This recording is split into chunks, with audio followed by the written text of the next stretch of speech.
திமுக பேசுறதுக்கு யாரா இருக்காங்களா பாத்திருக்கீங்களா?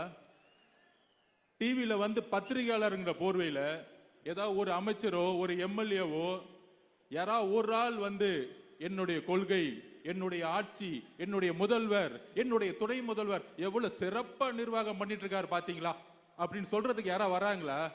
ஏன் வரல? நம்ம ராஜ்மோகன் அண்ணனை பார்த்து கடுமையான கேள்விகள். நம்ம ஏதோ 50 வருஷமா ஆளுங்கட்சி ஆகி, நம்ம ஏதோ நம்ம பொழுதைக்கு துணை முதலமைச்சர் கொடுத்து, நம்ம ஏதோ மெடிக்கல் காலேஜ் கட்டி ஏதோ ஊழல் பண்ணிட்டு இருக்க மாதிரி நம்மளை பார்த்து இவ்வளோ கேள்விகள் வந்துட்டு இருக்கு. ஆனால் திமுக பத்தி எந்த கேள்வி கேட்கவே மாட்டாங்க. ஏன்னா அவன் பத்திரிகையாளனே கிடையாது. எல்லாம் எல்லாம் கட்டிங்க, டெய்லி கட்டிங் போயிட்டு இருக்கு.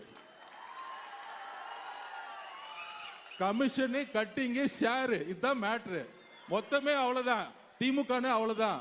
டெய்லி கட்டிங் அடிக்க தெரியணும், கமிஷன் அடிக்க தெரியணும், ஷேர் பண்ணணும், கட்டிங் அடிக்க தெரியணும். இதுக்கு பத்திரிகையாளர் டிவியில் உட்கார்ந்து டிபேட் பண்ணிட்டு இருப்பாங்க.